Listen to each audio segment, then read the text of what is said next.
back to the show. This is The Law Show on CL 650. Hello, Judge Walton. Let us on that beat go.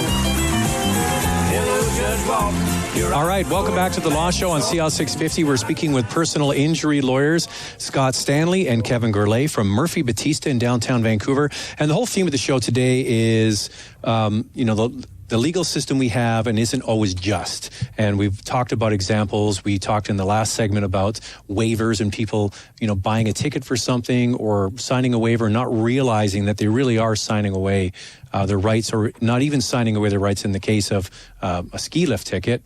You don't even know that you've taking away any liability from the company just by buying the ticket. So this next segment, we want to talk about other instances, like what about when you go into a court of law and there's the lawyers on your side, the lawyers on the other side, and you've got all those jurors sitting there in the jury box. You think, well, that has got to be the place where it's the most just. You're in a court of law and you've got a judge and you've got lawyers and jurors.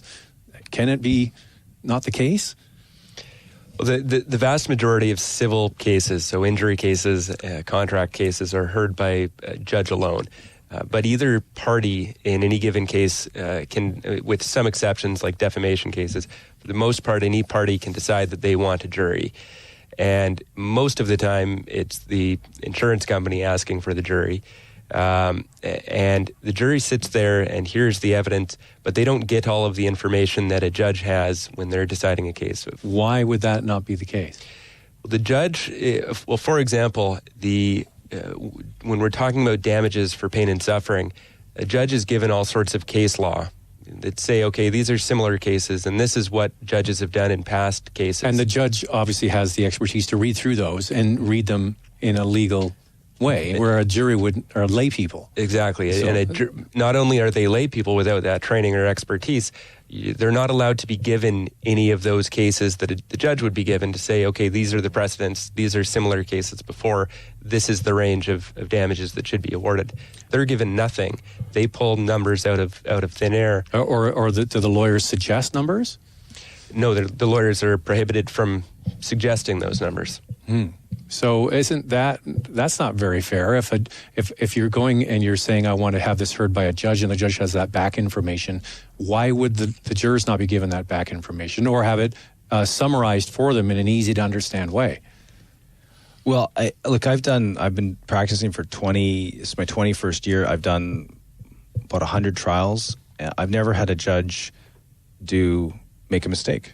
I've never had a judge alone produce a result anything other than what I thought was a fair result. The judge, in my Even though if it didn't go in your favor, you still understood how they came up with that. The vast majority have gone in my favor, so maybe that's why I have this view. So I think maybe all of them. Gloat. Maybe all of them have. But I mean, I personally have tremendous confidence in our judge's ability to get a case right.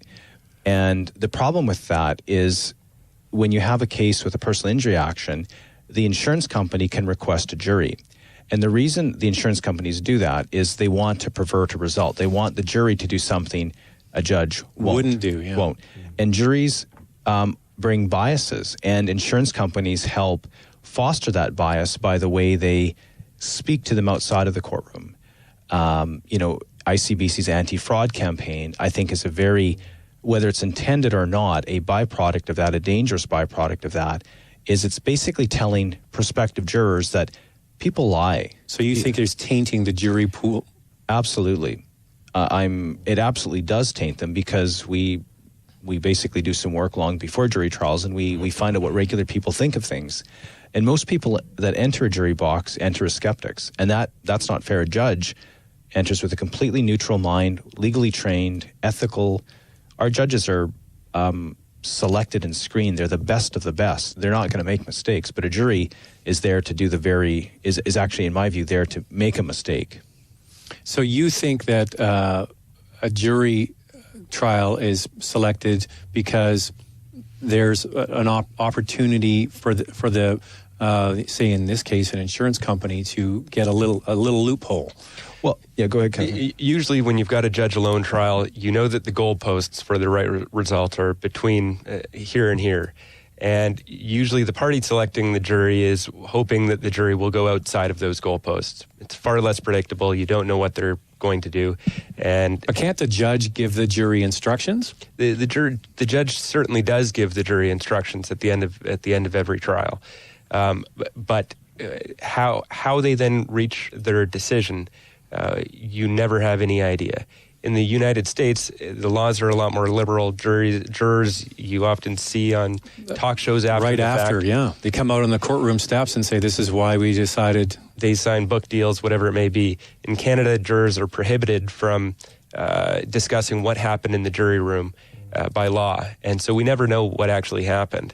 For an example is that they're always told, not to do outside research. Of course, nowadays, everybody has the smartphone. Everybody's looking things up on Google, and they're prohibited from doing that. But are they actually not doing that? And is that outside research actually affecting their decision? We have no way of, you have no way of knowing. And when a judgment comes back and it's perverse, whether it's a good judgment or a bad judgment for your particular client, you'll never know how they got to that result and whether they got to that result in a legally permissible way. Mm-hmm. So that sounds like in your line of work that you always want to deal with the judge. Well, you can always count on a judge. I mean, my clients are not insurance companies. They can't absorb risk. They can't absorb a bad decision. An insurance company can. And I mean, like, don't get me wrong. We've done very, very well with juries. I've done a lot of jury trials, and I've done really, really well. I've got probably more money than I should have gotten from a judge, so I was able to go outside the post on the other side. Mm-hmm. Yeah, I was going to say it works the other way too. Yeah, it certainly can, and we've certainly seen that happen in our shop. But I would rather my clients have less money and more certainty, because really what we're trying to do is plan their life out. I think probably the best example of the insurance industry talking to a jury pool without talking them is that McDonald's coffee lady. And I think everyone heard the story years ago. This crazy lady gets a cup of coffee, spills it on her lap, and then sues McDonald's. It's her fault, and she gets millions of dollars. And that was all over the news, and it was kind of a laughing stock, and it was kind of used as a battle cry to reform tort and take away people's right to sue. And it was a way to sort of taint juries. But the reality of it is that lady didn't spill the coffee on herself. The coffee cup imploded because it was so hot. It had happened thousands of times before. And she was burned so badly that she lost her genitals. So it was probably the best example of the insurance industry saying, look, let's find a case, make it look really, really ridiculous, like a person is greedy and stupid, and to taint juries right across North America. It became the basis for the famous Seinfeld episode.